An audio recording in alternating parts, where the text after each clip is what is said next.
pour passer maintenant à, je dirais, une deuxième étape, on va même dire une troisième étape. Il y a eu la première étape, c'est le partage du diagnostic, c'est-à-dire le partage d'une manière collective que l'enjeu écologique n'est pas un petit enjeu, mais un enjeu crucial et déterminant. Ça, c'est ce que j'appelle la prise de conscience.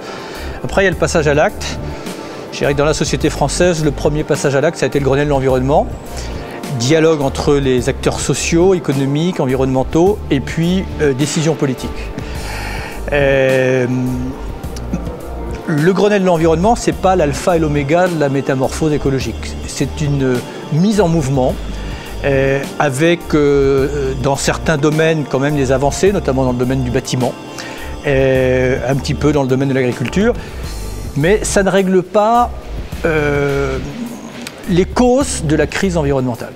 Je dirais que ça s'attaque plus aux symptômes qu'aux causes. Donc maintenant, il va falloir traiter cette cause-là avant que la crise écologique prenne le pas sur les crises économiques et financières que l'on connaît.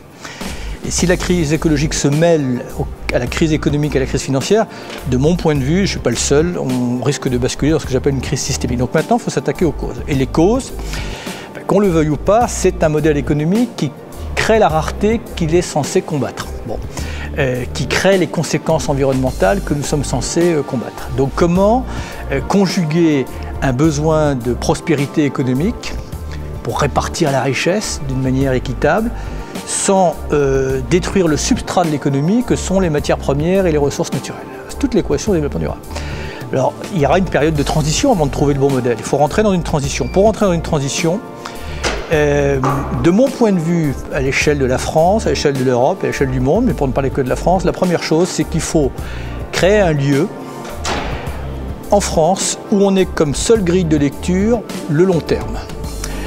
Et ça soit un lieu à la fois qui élabore des propositions de long terme, structurantes, et en même temps un lieu qui évalue si les propositions ou les décisions ou les lois qui sont prises aujourd'hui ne compromettent pas le futur. Voilà. Et de notre point de vue, il y a un lieu qui pourrait être une émanation du lieu où nous sommes ici, dès lors qu'on lui donnerait un pouvoir constitutionnel, un droit de veto, c'est le Conseil économique, social et environnemental. Parce qu'il faut un lieu où on élabore le futur. Voilà. Et on ne soit pas tout le temps dans la réaction, mais dans la prospection.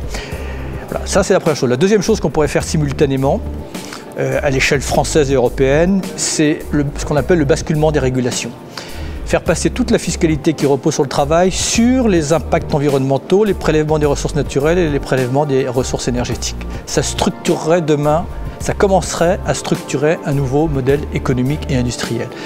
Pour moi, ça sont les deux urgences parce que ce sont deux outils structurants. Donc là, il faut rentrer maintenant dans le dur du système.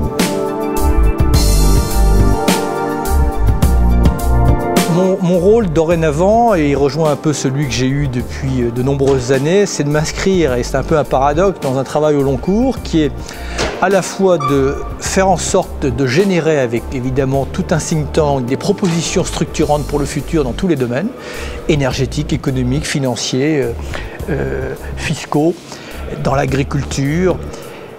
Et mon rôle à moi, c'est d'être le médiateur entre ces propositions, le plus grand nombre de citoyens pour qu'ils comprennent la pertinence de ces décisions et les décideurs. Et donc voilà, ce rôle de médiateur et d'ambassadeur que j'ai. Voilà. Sachant qu'il y a une urgence et en même temps, il faut aussi prendre notre temps justement pour évaluer et créer ces propositions.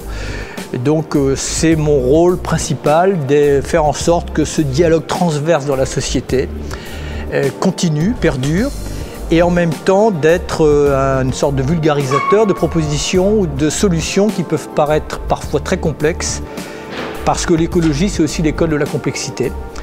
Et donc s'il faut, par exemple, essayer de démontrer la vertu d'une taxe carbone, pour ne prendre qu'un exemple parmi d'autres, eh bien, il faut trouver, je dirais, les modalités d'expression pour que chacun comprenne son propre intérêt par rapport à une mesure comme ça.